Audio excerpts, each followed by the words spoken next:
তো দেখো ফাইনালি কিন্তু 2026-এর ভোটার লিস্ট অলরেডি বেরিয়ে গেছে।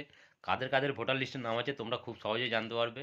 ওই যে এসআইআর এর পরীক্ষাটা আমরা দিয়েছিলাম, সেই পরীক্ষার রেজাল্ট বেরিয়ে গেছে। তো চলো, যাদের আছে তো তোমাদের চেক করা কিন্তু অবশ্যই জরুরি। সবার কাছে অনুরোধ রইল, অবশ্যই তোমরা চেক করে নিও। দেখো ভুল ভ্রান্তি মানুষের সাথেই হয়, হতেই পারে তোমার ফর্মটা বিএলওর কাছ দিয়ে কোনো রকম মিসিং হয়ে গেছে বা কোথাও হারিয়ে গেছে, সেক্ষেত্রে তোমাদের নামটা নাও আসতে পারে। তোমরা কিন্তু পরে তোমাদের পঞ্চায়েত বা পৌরসভা হোক, তোমরা কিন্তু পরবর্তীকালে গিয়ে জানাতে পারবে সেই ব্যাপারটা নিয়ে। সবাইকে দেখার অনুরোধ রইল ভিডিওটা। তো ভিডিওটা দেখে নিও, আর ভিডিওটা ভালো লাগলে অবশ্যই লাইক করে দিও, আর পেজ বা প্রোফাইলটাকে ফলো করে নিও। চলো দেখে নিচ্ছি। তো হ্যালো বন্ধুরা, আমি চলে এসেছি কম্পিউটার স্ক্রিনে। তোমরা তোমাদের মোবাইলের যে কোনো একটা ব্রাউজার ওপেন করে নাও। আমি দেখো গুগল ক্রোমটা ওপেন করে নিচ্ছি। গুগল ক্রোম ওপেন করার পর এখানে সার্চ করবো হচ্ছে ভোটার পোর্টাল। এখানে আমার সার্চে হয়তো থাকতে পারে। তো হ্যাঁ, এই যে ভোটার পোর্টাল বা দেখো ইসিআই নেট, তোমরা যে কোনো একটা সার্চ করতে পারো। আমি ইসিআই নেট সার্চ করলাম। সার্চ করার পর এরকম একটা ইন্টারফেস চলে আসবে তোমার।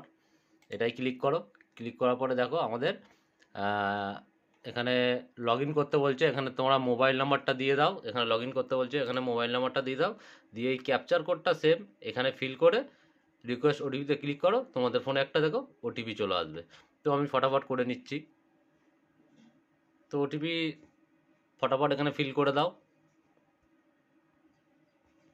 তো ওটিপি ফিল করে এখানে দেখো ভেরিফাই অ্যান্ড লগ ইন, তো ক্লিক করো। ক্লিক করার পর তোমাদের সামনে এরকম একটা ইন্টারফেস চলে আসবে। ওপরে দেখো আমার নাম দিয়ে দিয়েছে লগ ইনে।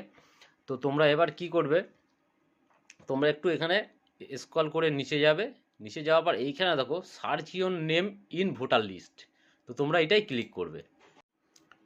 তো এইখানে তোমাদের এপিক নাম্বার দিয়ে এইখানে স্টেটটা সিলেক্ট করো। আমি ওয়েস্ট বেঙ্গল করে নিচ্ছি।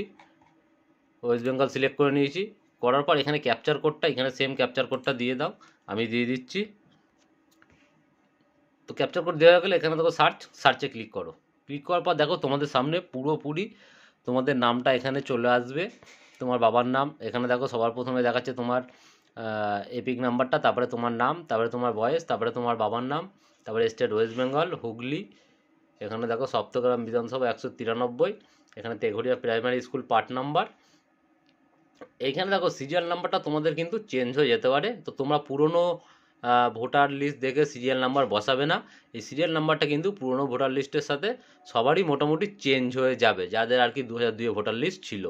তো এটা দেখে নেবে। তাছাড়া এখানে দেখো ডিটেলস আমার নাম দিয়ে দিয়েছে, তার মানে আমাদের লিস্টে 2026-এর ভোটার লিস্টে আমার কিন্তু খুব সহজেই নাম আছে। তোমরা তোমাদের ঠিক এইভাবে নামটা চেক করে নিতে পারবে।